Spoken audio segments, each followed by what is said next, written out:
Hola, I'm Fibers and welcome to Revive Witch. In today's video I want to talk about the Awakening Summon of Nannar.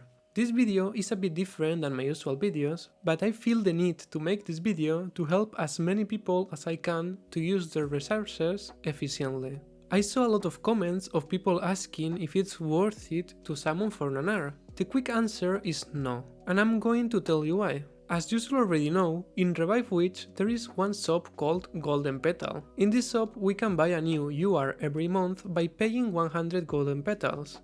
We can obtain golden petals thanks to the extra copies of SSR and UR dolls. Because the global version is 4 months behind the server of China, we know who will appear in the shop for the next few months, thanks a lot to Lorax, who is giving us this valuable information in the official Discord of Revive Witch. So the thing is that Nannar will be in the Golden Petal shop of October, so there is no point at all to summon for Nannar in this banner if you already have enough golden petals to buy her the next month. And I know what you're going to say, but Fibers, Nannar is giving a 20% bonus in the rerun event called Phantom Mirror of Stars. Yes, I know, but your soul and soul cryolite is way more important than this bonus. This is just a trap, guys. At the end, this is my opinion and you can summon her if you want, but if you do as I said, you will have Nannar the first day of October without spending any resources on her banner, and I'm sure that you will need those resources in the near future to summon a new doll.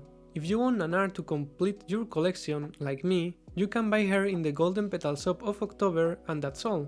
But if you are really planning to use her, you can take advantage and just pull for one copy of her unique equipment and buy the second one in the shop, if you really want it. Let's take a really quick look to Nannar, because I haven't done her review in the past. Nannar is a really good Mercury Guardian who fits better in magical teams. Her stats are really weird, because as we can see at Ascension 4 and level 90, she has the same stats as Caledonia and Catherine. So she has more physical defense than magical defense. This is really weird, because Nannar needs to increase her magical defense to improve the performance of her abilities. Her skill 1 is a protection skill, pretty similar as the skill 1 of a Fallen, but Nannar doesn't make herself immune. Then her skill 2 is a magical attack to all enemies that dispels all buffs and reduces their magical defense. Her skill 2 can reduce more magical defense than the skill 2 of a Fallen, but a Fallen reduces 40% with the first use of the skill already. She doesn't need to stack this effect as Nannar. Nannar can reduce more magical defense than a Fallen after 4 uses of her skill 2.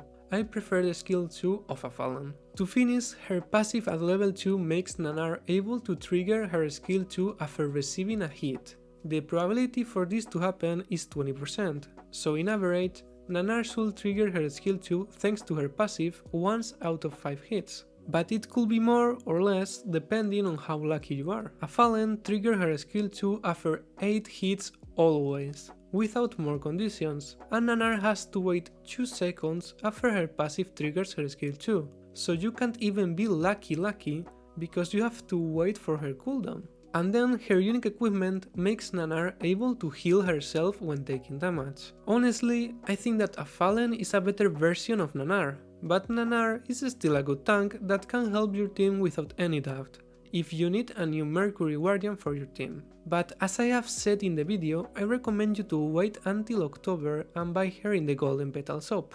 Just as a recommendation, this is in my opinion the best equipment for Nannar. I recommend the items in the first row and the items of the second row if you are missing some of the items in the first row. Nannar must have magical defense to make her reduce the enemy's magical defense as max as possible with her skill 2. Then I recommend you to focus on her attack, mostly in PvP, instead of her HP, because her attack will increase the damage of her skill 2 and it will increase her healing thanks to her unique equipment. But if what you need is her to be more tanky, you could use a full HP build with shield and collar, or maybe mix attack and HP using shield and ring or hammer and collar if you don't need that much HP. I would recommend you to play Nannar in PvE with a mage and a compeller. And that's it for today's video. I hope that I have helped you. Thank you so much for watching, leave a comment, drop a like and consider subscribing if you wanna see more Revive Witch content in the future, and see you in the next video. Ciao!